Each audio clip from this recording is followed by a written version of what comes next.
Gentlemen, good evening. Men are more nurturing than women. Most of you probably already know this because this is a reality in your own life. But you may be told consistently that women are more nurturing than men because they breastfeed children. I would argue to you that the amount of women that are breastfeeding children these days has gone down dramatically, and so that argument no longer holds any water. But even if I were to grant you the argument that women breastfeed children, which there are still a great number of women that do, but it is a considerable amount smaller than it used to be, and it is on the decline, not on the incline. As I was saying, even if I were to grant you that, the counter argument to that would be that the man supporting you, paying your bills, providing for you, and supplying you with protection from the outside world is nurturing you, ladies, and providing that same fatherly guidance and protection to the children. So it's mathematically impossible for your wife or your girlfriend or your baby mama to be the one who's more nurturing if, in fact, you are there taking care of her as she's taking care of the babies. I don't know how your church and your family and your school and your community ever found it logical to even say these words even one time ever in the history of the world, that women are more nurturing than men. It's an embarrassing farce. And although I have met women in my experience with women that are very, very comfortable taking care of children and very, very comfortable offering companionship to an honorable man,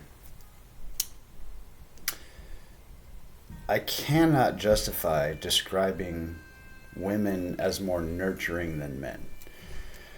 So I'm going out on a limb here, but I'm inching closer and closer and closer to the conclusion all the time that being nurturing is actually a very hyper-masculine behavior.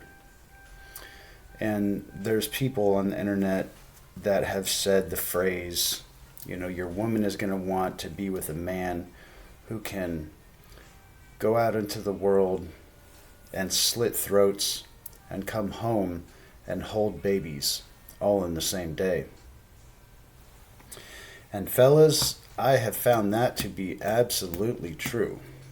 And so if you can do what needs to be done in order to build yourself up into a man that can do all of those things, not only will you be more successful in life and business, but the women that you're dealing with are going to be much more accommodating and compliant when they're in your presence. It's key for you to be a man of such accomplishment and demeanor that there are no women anywhere at any time that feel the desire to challenge you or try to compete with you. And if they don't feel like challenging you and competing with you and being adversarial with you, not only will you enjoy their company quite a bit more, but your life will be much less expensive in many ways. So take that to heart. And if you think I sound crazy, or if it doesn't make sense, then feel free to comment here or send me a message and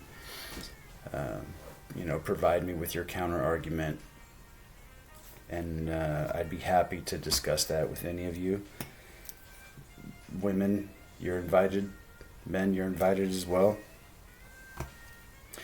There was a couple main topics I wanted to cover today. There's a whole lot of people going around talking about narcissism, and I've found, well, I've only seen actually one adult man in my entire life actually use the word narcissism in a sentence to describe someone else.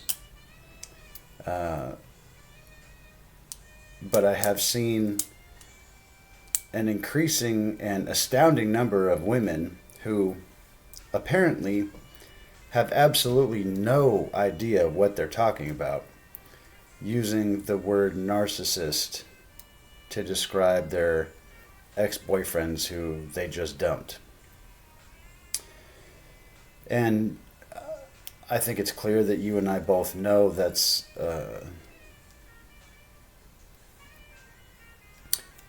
going to be almost impossible. Well, first of all, it's going to be almost impossible for them to prove that, but it's also going to be almost impossible statistically for every single man out here to be a narcissist. What I have found, well, let me back up. There's 9 symptoms. There's laundry lists of narcissistic behaviors, and the general consensus in the modern psychological community is that there's 9 behaviors that are used and looked for in an interview process by a medical professional, a psychologist, when they're attempting to determine if they're going to diagnose someone with narcissistic personality disorder. So if you exhibit one of these behaviors, that's all that it is. You're just exhibiting a narcissistic behavior, and you can do that from one moment to the next, and that doesn't at all mean that you actually can be diagnosed with narcissistic personality disorder. I would go out on a limb and say most of you already understand this and probably have heard some of this before, but for those of you that haven't, there's one thing that someone that actually has a narcissistic personality disorder does not do, and then all of the other things on the list are behaviors that they do. The one thing that they do not do is have empathy. And so if a man kind of lacks empathy for other people, that will make him a prime target for women who he's in a romantic relationship with to point that out and then use that as an arrow in their quiver to try to shoot him down and call him a narcissist and justify their own decision to end the relationship with him. So there's a very, very good reason why men would behave in such a way that would come across as if they lack a certain amount of empathy. And it's a learned behavior for men, and it's not that they don't actually have empathy for other people. They actually do. But the reason that men would behave in such a way that could be observed as a lack of empathy is because it pays better. And we, as men, live a life where no one is coming to save you. And because of that, you are going to have to learn to behave in the ways that are going to put money in your bank account. And so you learn to get up in the morning when you don't want to. You learn to go do jobs that you don't want to. You learn to keep your mouth closed, even though you might have a whole bunch of things that you would like to say to somebody that's in a position that might affect your income, and so on and so on. So being able to control the amount of empathy that you exhibit for other people is a profitable behavior. And if you are one of the very many men that has learned to do that, I got great news for you, bro. you don't have narcissistic personality disorder. You're just of an above whatever baseline level intelligence is required to observe patterns and then adjust your behavior accordingly. So pattern recognition and then being able to correctly adjust the course of your life is not narcissistic. That's not a that's that doesn't put you in a position where you have narcissistic personality disorder. The other one that's very common for men, because it also helps pay the bills, is arrogance. And so here's the other side of the list here. The one thing that a narcissistic personality disordered person doesn't have is empathy. And then all of the other things that they are going to have sound a little bit like this. It's a grandiose sense of self. So you're projecting onto yourself this overinflated kind of fantasy that you are quite a bit better than you actually are in reality. And for most men, that doesn't happen. For most women, that actually absolutely does happen. And with the advent of excessive use of social media, it is more and more common every single minute of every single day that more women are going to exhibit this behavior. Another is envy of others. Also can be combined with thinking that others are envious of you. The belief of being unique.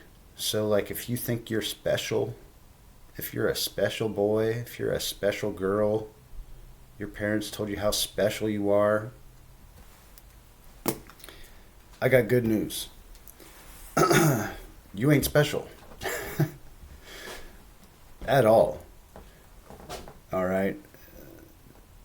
And if you want to say, well, no, I am special because there's no one else like me. Okay, well, that's a self-defeating argument, because if there's no one else like you, and that means that there's no one else like anyone else either. And because of that, that makes all of us just as not special as we are special.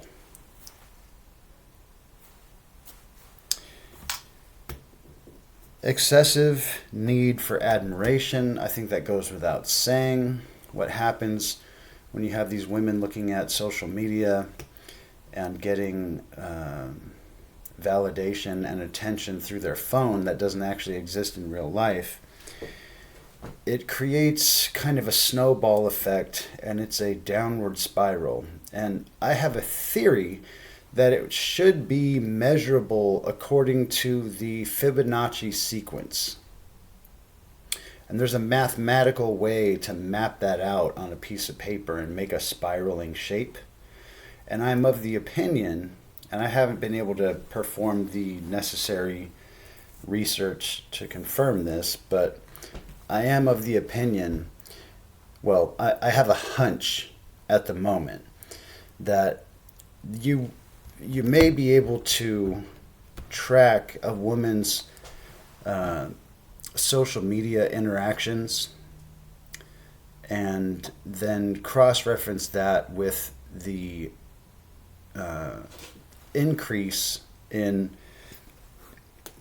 dopamine hits that then become an addictive part of her personality, where now she has this excessive need for admiration. And so I would track one Fibonacci sequence that would be the social media use and validation and attention in the form of likes and DMs and things like that. And then I would try to overlay the whatever data I could come up with that would track the dopamine releases in the brain. And I would be fascinated to see those two things mapped on top of one another. I'm just spitballing here. I haven't actually even begun to try to code any of this or write any of this out. This is just off the top of the head. Another is a sense of entitlement. I think that goes without saying. I haven't really met. There's maybe some guys that I was growing up with that were like, yeah, no, now reconsidering that, I don't know of a single man in my personal life that walks around with some grandiose sense of self and also a sense of entitlement. I don't think that that's a very common behavior in men whatsoever.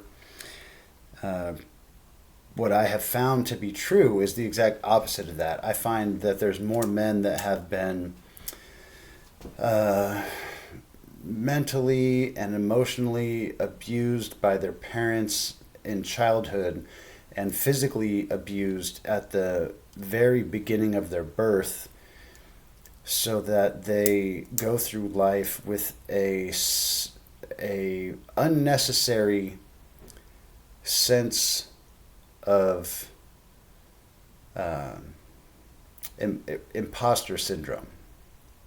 They accomplish things and they get to a certain position, and then they get this imposter syndrome because they have some dark corner of their mind that's telling them they don't deserve what they've actually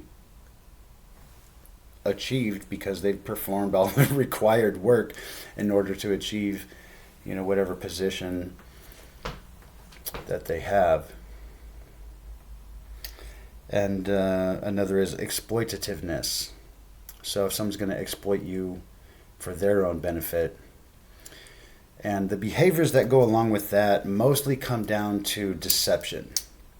So obviously men and women are very capable of deception. I don't know that I've ever met anyone in my entire life, in my personal life or my professional life, that can go throughout their entire life without performing the behavior of deception. I don't make it that way. I just work here. You know what I mean? I wish there was a way that we could all interact with one another without ever being deceptive. But here's the rub. It seems that the vast majority of us have learned to use deception for different reasons, but they kind of all roll back into economics. Like, men will use deception for the purpose of acquiring sex and money. And guess what? Women do the same thing. They'll deceive us. Women will deceive men in order to gain resources for the most part. And the equation on their side is inverted when compared to the equation on our side, because they want to give up the least amount of sex to get the most amount of resources, and we want to give up the least amount of resources to acquire the most amount of sex. This is very simple stuff. Dr. Orion Taraban has put out, I don't know how many well-written, well-spoken, very, very well thought out short videos. And there are probably at least a dozen, if not more, at this point that just I have come across in the last year or so that will cover that topic. So if you need a better explanation of that, definitely look at his work.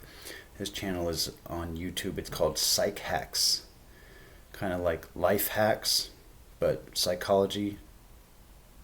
You get it. So the missing piece of the puzzle here for men, the last one on this list of behaviors that are considered narcissistic behaviors, is arrogance. Now, I actually encourage most men that I deal with to, within reasonable limitations, increase the amount of arrogance that they practice in their own behavior set. And again, because it pays better.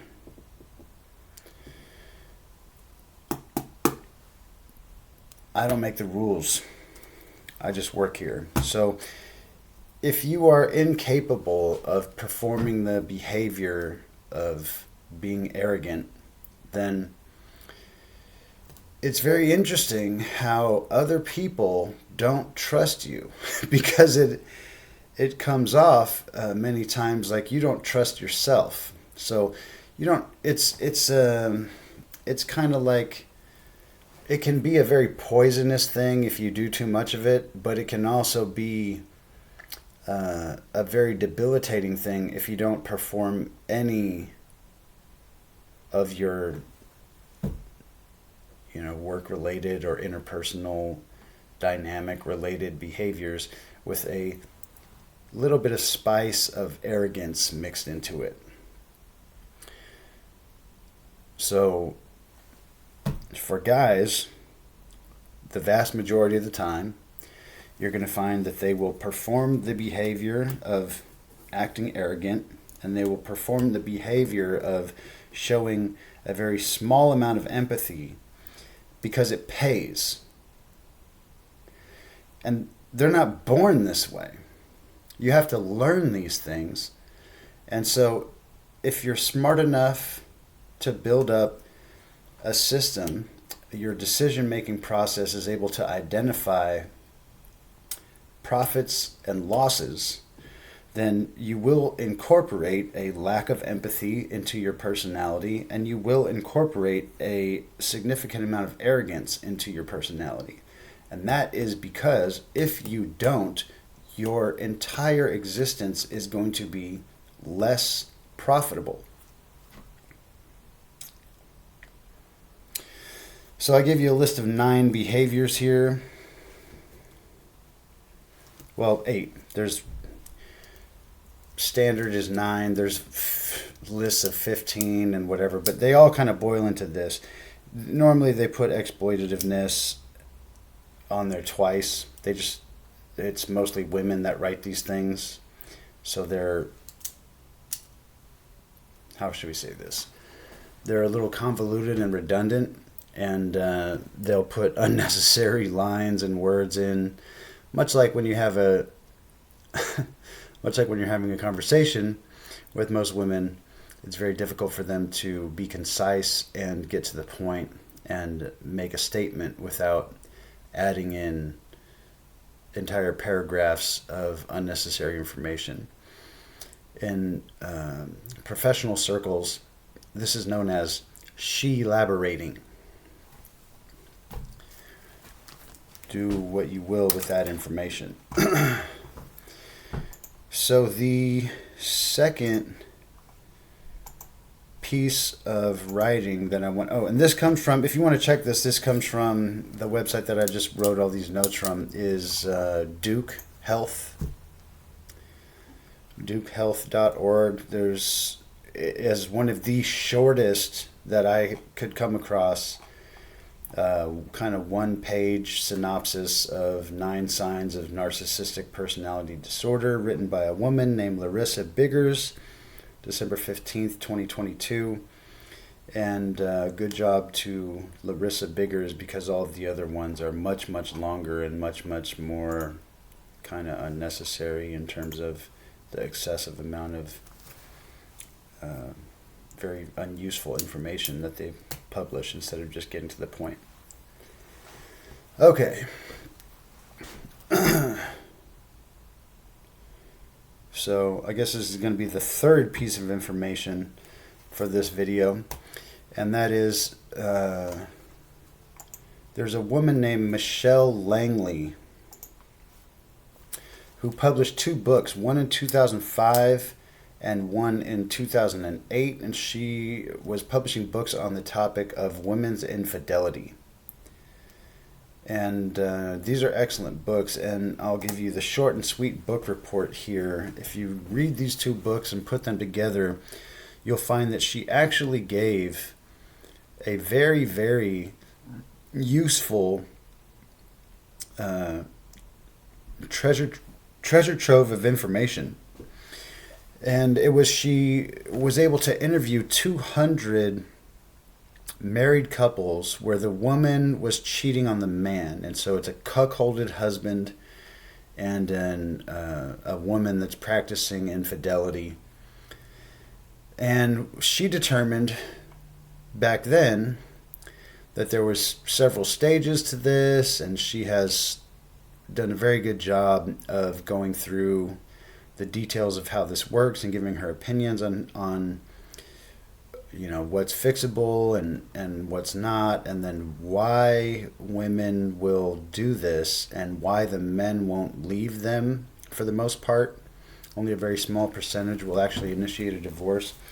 And one of the things that a lot of guys on the internet right now are really, really happy to talk about is that women will initiate 70 to 80% of divorces. Call it 75%. I think now it's actually closer to 80.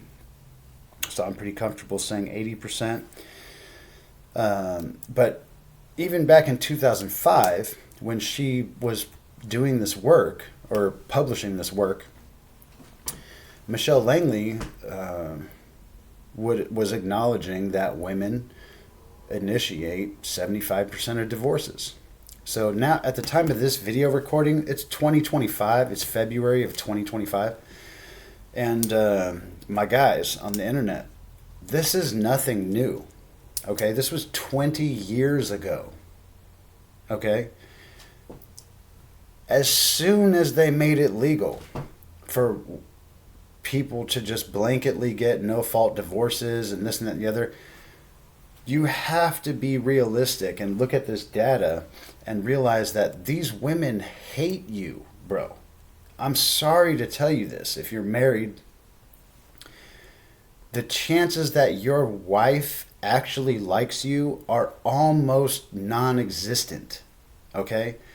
You would be much healthier and much safer if you were to just accept the fact that she don't like you. I mean, obviously, if you have a wife that's just a solid gold home run, then I'm not talking about her, dude.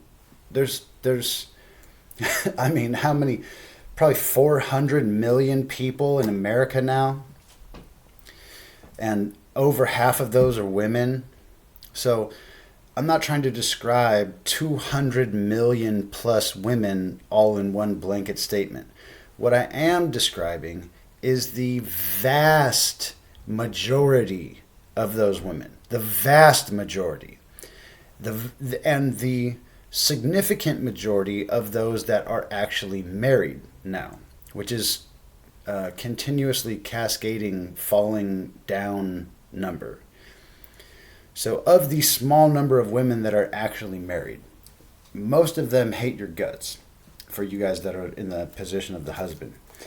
And I'm sorry to tell you, but you're cooked, bro. The legal system is not on your side. I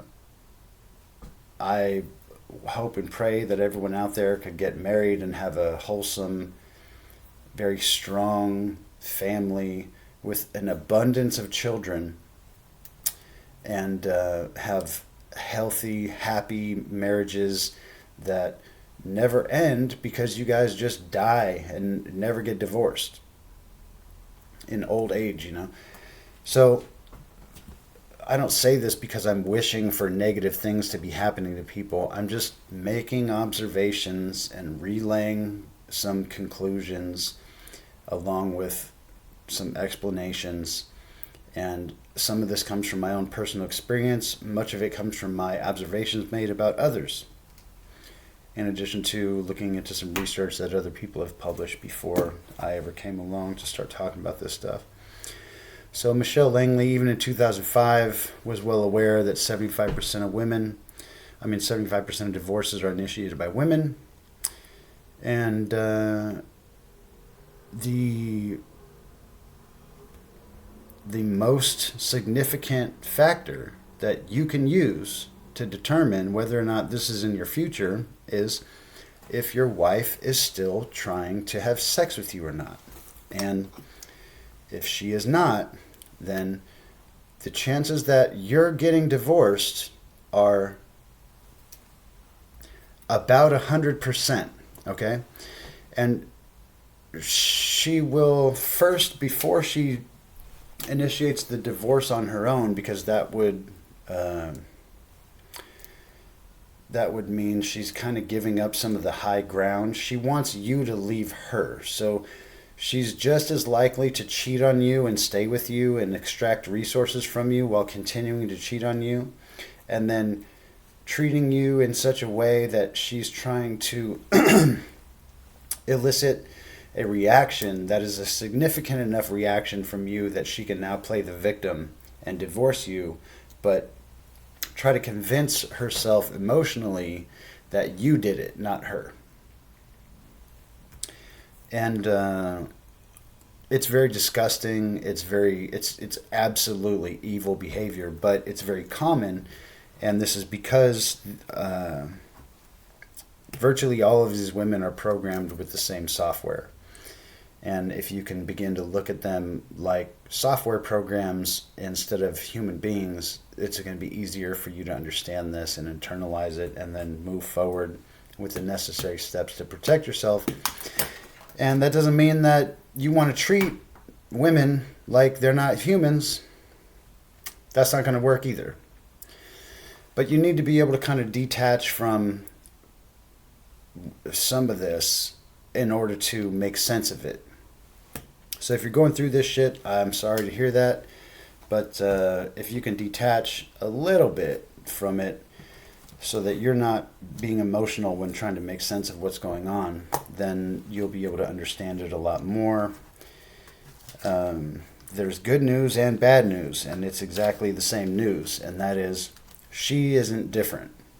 So you may want to be like, oh no, she's different. My girl's different.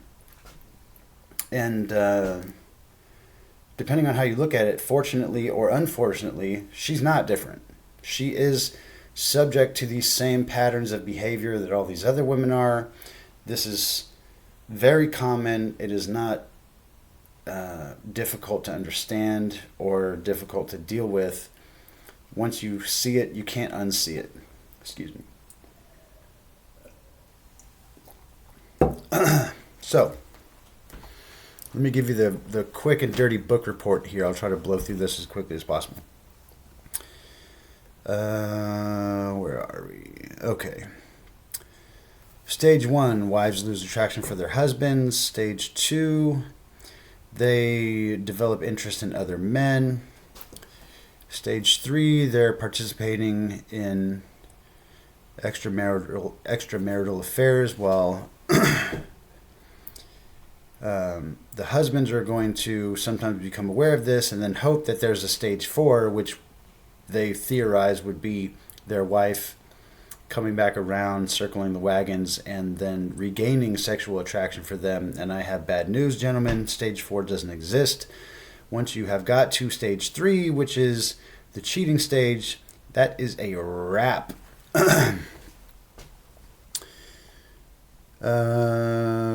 The long and short of it is there's some evolutionary psychology here that's taking place in terms of the woman's sex drive and sex life that I really won't get into because,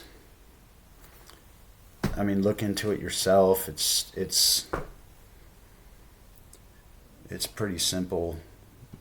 It's not anything really that needs to be a heartbreaker, but she doesn't lose sexual interest in men. She just loses sexual interest in you because the more you give her what she wants, the less she wants you anymore.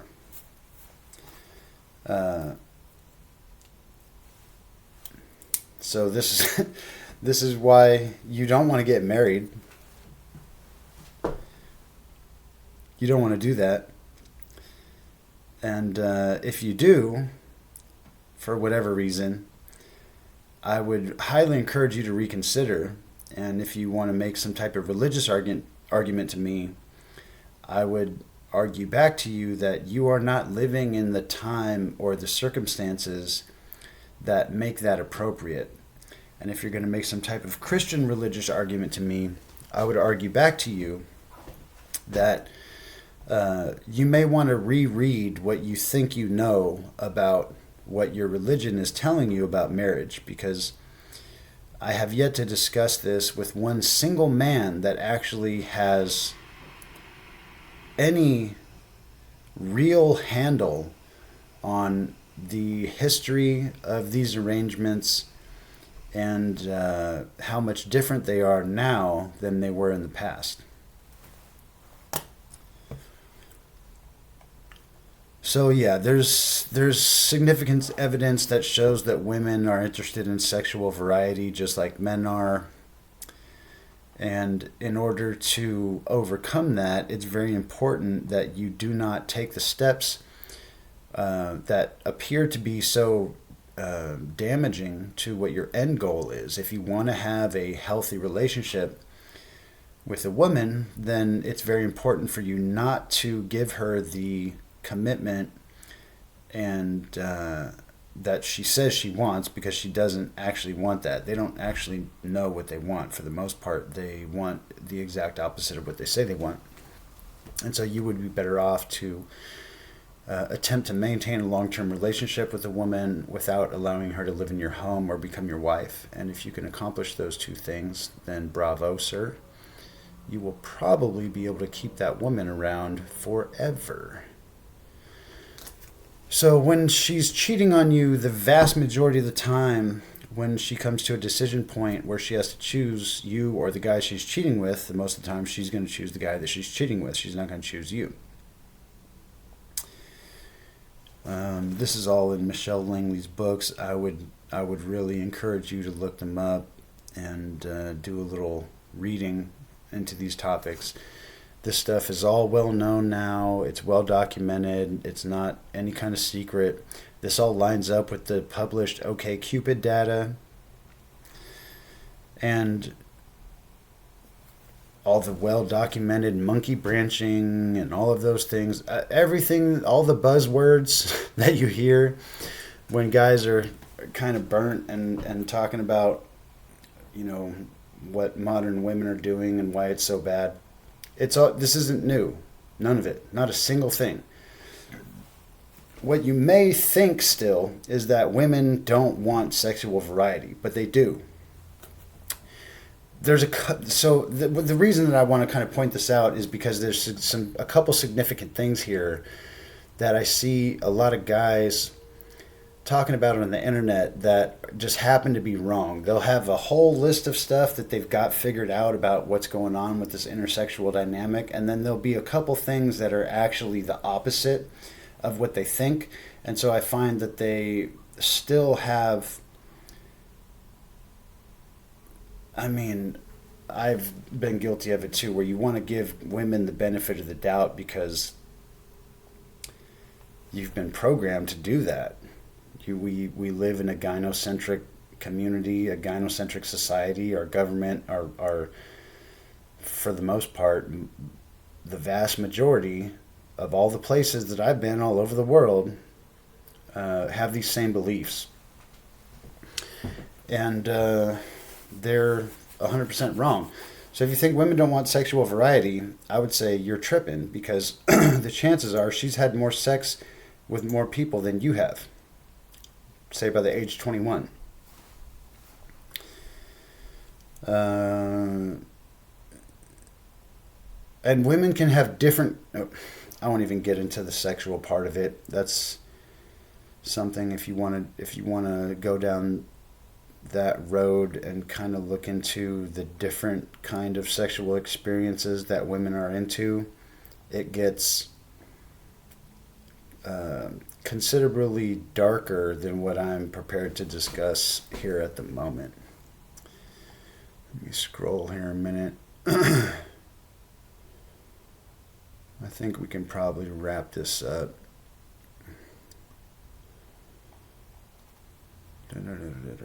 Yeah, so we'll kind of put an end to that there. But yeah, so chances are, if your girl's giving you a real hard time, it's a wrap, dude. You really don't want to allow disrespect and adversarialness. There's a reason why Satan is known as the adversary.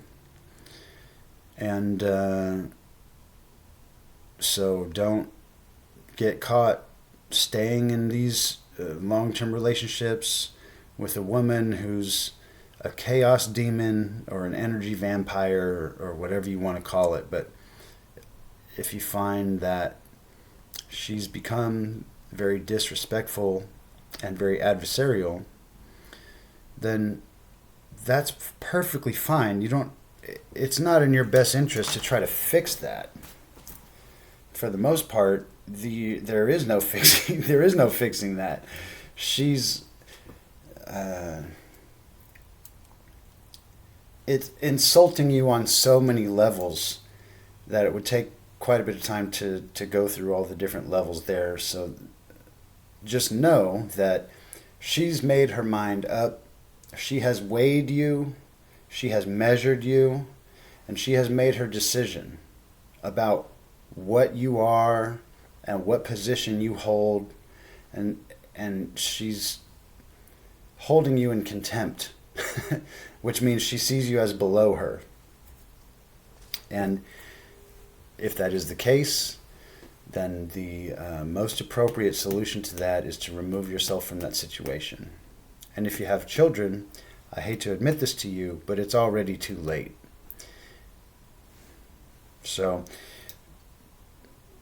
it's a difficult choice to make, because you have to weigh,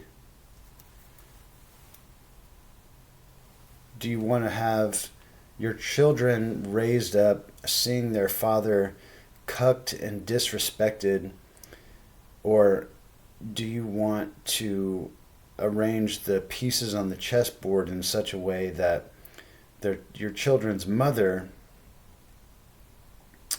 somewhere down the road is going to be held responsible for her behaviors, even if it's only in the form of having to explain to these children why she ran off their dad.